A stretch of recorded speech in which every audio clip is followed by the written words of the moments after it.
Merci de nous choisir pour vous informer sur la télé démocratique. Mesdames et messieurs, bienvenue dans cette édition d'information. Le chef de l'État, Félix-Antoine Tshisekedi Tshilombo, a présidé le lundi 9 septembre 2024 à la Cité de l'Union africaine la première réunion extraordinaire du Conseil de ministres. Au cours de cette rencontre, le président de la République a condamné les actes survenus à la prison centrale de Makala, tout en demandant un ultimatum d'une semaine afin d'avoir plus d'éclairage sur les causes exactes de cet incident. C'est un élément de Claudine Essakwa. Suivez.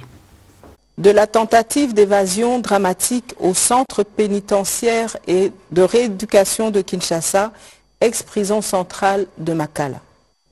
Le président de la République a exprimé sa profonde tristesse pour les vies perdues et adressé ses sincères condoléances aux familles des victimes, à la suite de la tentative d'évasion d'une gravité extrême au centre pénitentiaire de rééducation de Kinshasa, ex-prison centrale de Makala, la nuit du 1er au 2 septembre 2024. Il a condamné cet événement inacceptable tout en rappelant que toute vie humaine est sacrée et mérite toute son attention. Ainsi, le vice-premier ministre, ministre de l'Intérieur, Sécurité, Décentralisation et Affaires coutumières, ainsi que le ministre d'État, ministre de la Justice et garde des Sceaux ont été chargés de, premièrement, prendre toutes les dispositions nécessaires pour parachever le rétablissement complet de l'ordre au centre pénitentiaire de rééducation de Kinshasa, ex-prison centrale de Makala. Les forces de défense et de sécurité, en association avec les équipes régulières de la prison, doivent assurer un contrôle total et permanent de la situation afin de prévenir toute nouvelle tentative de ce genre. Deuxièmement, lui soumettre en délai une semaine les conclusions de l'enquête en cours qui devrait déterminer les causes exactes de cet incident. Cette enquête devra aussi établir les responsabilités et des sanctions appropriées seront appliquées aux fauteurs de troubles, qu'ils soient internes ou externes à l'établissement carcéral concerné. N'excluant pas l'hypothèse d'une main noire tendant à saper les efforts du gouvernement, lorsqu'il a été observé une autre tentative maîtrisée à Bunia en date du 7 septembre 2024, le président de la République a recommandé une vigilance accrue de la part de nos forces de défense et de sécurité. Les interrogations persistent sur la tentative d'évasion à la prison centrale de Makala. Les familles sans nouvelles à leurs proches ont été appelées à se rendre à la morgue pour les identifier. Patrick Mouyaya, ministre de la Communication et Médias, porte-parole du gouvernement, était l'invité du journal Afrique sur France 24 et est revenu sur la question, mais également la situation sanitaire de l'épidémie Mpox en République démocratique du Congo. C'est un reportage de Patrick Kangakutu. Suivez. Invité du journal Afrique sur France 24, Patrick Mouyaya, ministre de la Communication et Médias, porte-parole du gouvernement, est revenu sur l'actualité en RDC.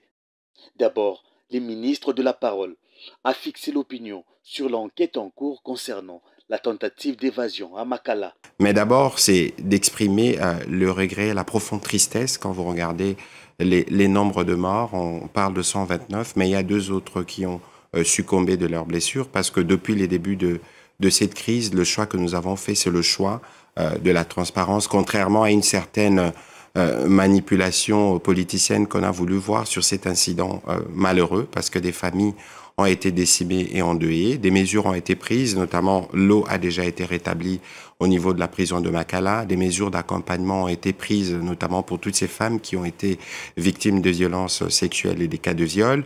Et les ONG, les organismes non gouvernementaux, notamment le Bureau conjoint des Nations Unies pour le droit de l'homme, seront impliqués dans l'enquête en cours parce que nous voulons tous connaître la vérité de ce qui s'est passé ces jours-là et de ce qui a conduit à ces circonstances dramatiques. Mais déjà, ce que je peux vous dire, c'est que le président de la République l'a dit aujourd'hui en Conseil des ministres, des sanctions sévères seront prises, y compris pour ceux qui étaient en interne, qui ont concouru de près ou de loin à la survenance de ces tentatives d'évasion. Concernant la gestion de l'épidémie Mpox en RDC, avec l'arrivée des vaccins, Patrick Mouyaya apporte la lumière.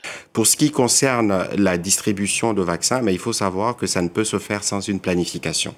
Et tout à l'heure, donc j'ai discuté avec mon collègue de la santé, la planification est en cours. On va évidemment commencer par des zones à forte prévalence. Ici, il faut parler du Sud Kivu, de la province du Sankuru ou de l'Équateur. D'ici la fin septembre, au plus tard début octobre, ces vaccins pourront être distribués en attendant d'avoir un stock plus important de 3 millions de vaccins annoncés par le gouvernement japonais. Et sur l'agression rwandaise dans la partie est de la RDC, le porte-parole du gouvernement réitère la volonté du gouvernement congolais à un aboutissement heureux du processus de Luanda. Question, il faut peut-être plus parler du M23, il faut parler clairement du Rwanda. Il y a des différents rapports qui l'ont attesté, la question ne se pose plus. Ce que je peux dire, c'est que le processus de Luanda autour du président angolais a été relancé. Il y a eu des réunions ministérielles, il y a eu des réunions d'experts. Et aujourd'hui, nous travaillons sur 2 plans. Il faut d'une part neutraliser les FDLR, et d'autre part, il faut que les forces rwandaises s'y retirent. Je pense le 14 septembre prochain, il y aura une nouvelle réunion ministérielle qui va essayer d'analyser les rapports des experts. Mais on peut noter que les cessez-le-feu, par exemple, il est globalement respecté, même si ça et là, nous déplorons des incidents par rapport à la sensibilité de la région. Mais nous pensons que nous sommes sur une bonne voie qui peut nous permettre de parvenir à la paix. Avec un cessez-le-feu. Dans le reste de l'actualité, tôt ce mardi 10 septembre 2024, le corps d'un jeune a été découvert près du siège de l'ECD à Kinshasa. Le secrétaire général de l'ECD, parti cher à Martin Fayoulou, indique qu'il s'agit d'un militant du parti répondant au nom de Gérès Manzanza, tué par balle. Devos Kitoko pointe du doigt un policier. Images et commentaires, suivez.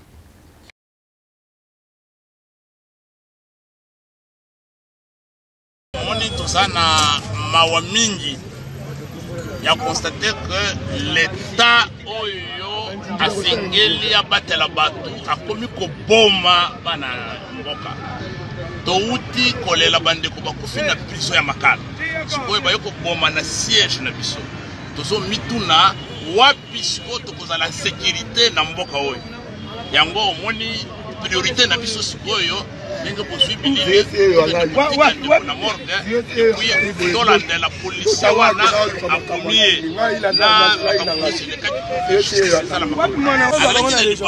est-ce que ba policier à part kokomaye technique mususu ya komaîtriser wana dans kaka koboma de musala oyo la police ayebi ce qui est pas bandit, on doit comprendre. Mais c'est la police où il y a les gens pires. Camarade Abisso et puis il faut tolande la toya babiso batofayu to sala bango nini. Voilà.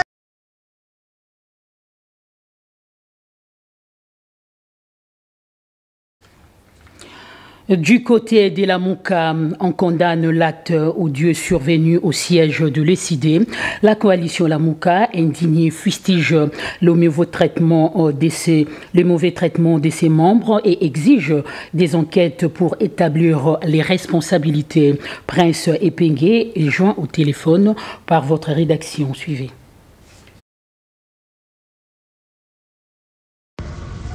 La coalition La Mouka condamne fermement l'assassinat d'un de ses militants, Gérès Manzanza, ce mardi 10 septembre à 2h du matin.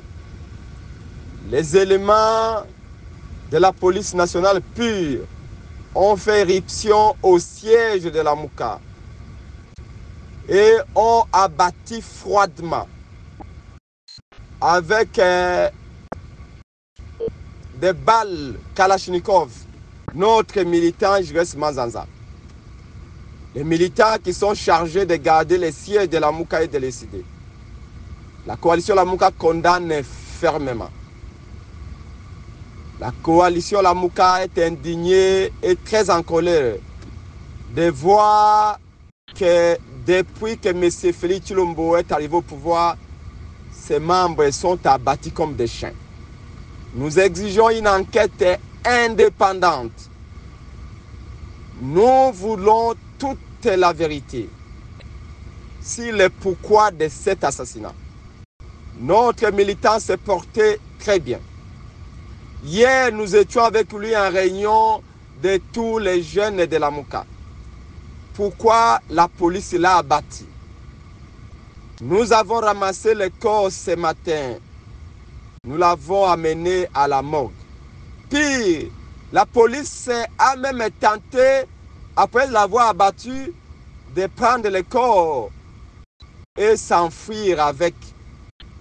N'eût été la résistance d'autres militants qui étaient la nuit au siège, la police censée être nationale aurait dissimulé le corps. La police a même proféré des menaces envers tous les cadres de la Mouka, en faisant la gloire de la force du progrès de l'IDPS qu'ils ont qualifié des détenteurs du pouvoir qui ont droit à tout. En attendant la déclaration après enquête, la Mouka exige la vérité.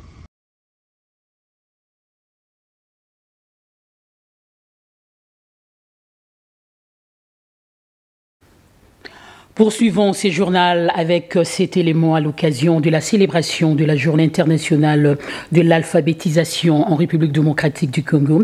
La ministre des Affaires sociales, Action humanitaire et solidarité nationale, Nathalie Aziza Mounana, a représenté la chef du gouvernement empêchée le lundi 9 septembre à la cérémonie officielle de cette date commémorative tenue à la salle Béatrice Hôtel à Gombe. Suivez cet élément de Claudine Issakwa.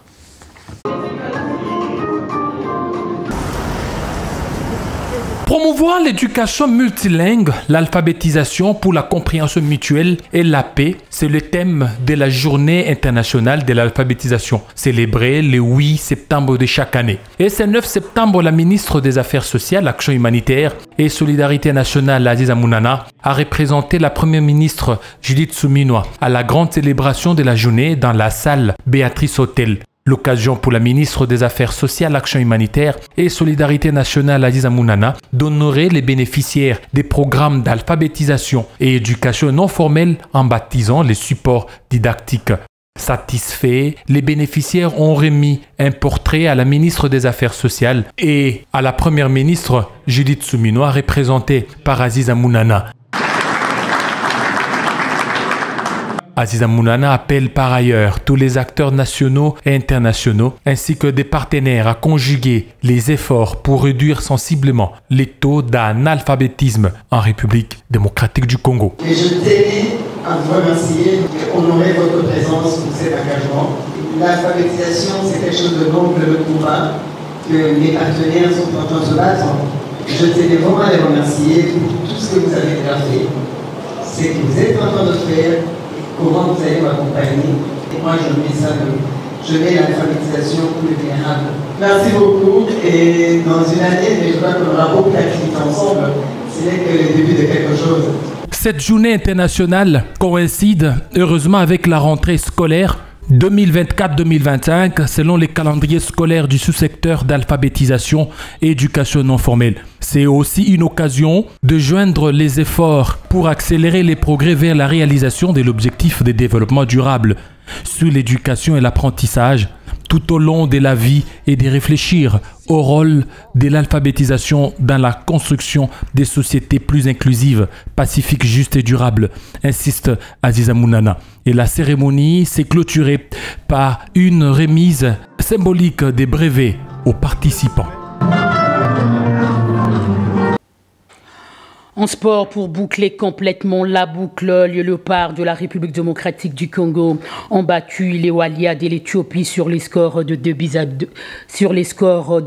à 0 au stade Benjamin Mpaka de Dar es Salaam dans le cadre de la deuxième journée des éliminatoires de la Coupe d'Afrique des Nations Maroc 2025. Suivez ces résumés du match qui vous propose Patrick Kangakutu. En Tanzanie, les léopards de la RDC, après un début bouillon, ont fait sauter les verrous face aux Walias d'Éthiopie lors de cette deuxième journée des éliminatoires de la CAN Maroc 2025, 2 buts à 0, grâce au choix et judiciaire de Sébastien Desabre. Dès le coup d'envoi, l'Éthiopie a mis la pression à la 4e minute. Un corner dévié par les Walias a bien failli suspendre la défense congolaise. Les ballons frôlant le poteau. Avec Kakuta au cœur du jeu, Desabre espérait dynamiser l'attaque, mais les léopards se sont rapidement emportés dans le feu. Voyant son équipe en difficulté, Sébastien Desabre a tenté un coup de poker en remplaçant Shadrack Akolo par Théo Okonga dès la 30e minute, juste après la pause. Il faut valider ce temps fort, il faut aller marquer ce but. Joris Kayembe. Le 1-2 avec Wissa fonctionne. La petite balle au-dessus, c'est bien fait. Oui, et voilà enfin la conclusion pour la République démocratique du Congo qui souffrait depuis le début par un manque terrible d'opportunisme et d'efficacité. Et là sur un excellent travail de Kayembe. Donc dis-tu Kayembe côté gauche, regardez, il va trouver un appui. Wissa à l'intérieur et puis derrière ce petit ballon pied droit piqué dans le dos de la défense pour aller trouver un bon Gonda qui s'y a engouffré. Et la reprise en première intention pour aller tromper Saïd Abtamou. Mais tout se passe d'un premier temps côté droit. L'air du jeu des Sabres a continué à ajuster son équipe en faisant entrer Meshak Elia et Fiston Maele. L'équateur offensif initial a été complètement renouvelé avant même le 20 dernières minutes du match. Plus serein, les Congolais ont assuré leur victoire à la 76e minute sur un corner bien tiré par Meshak Elia. Maele a décroisé une tête parfaite pour trouver le petit filet et doubler la mise, 2 buts à 0, déclenchant la joie des supporters congolais. Les coachings des Sabres se révèlent plutôt payants. Hors de portée, l'essai d'Abtamou, il va chercher le petit filet, imparable. Face à une défense apathique et statique. Avec cette victoire, la RDC prend la tête du groupe avec 6 points en attendant le résultat du match entre la Tanzanie 1 point et la Guinée 0 point.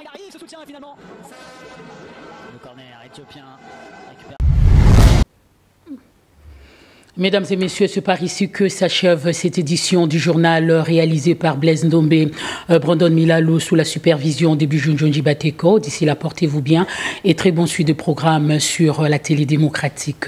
Inch'Allah.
you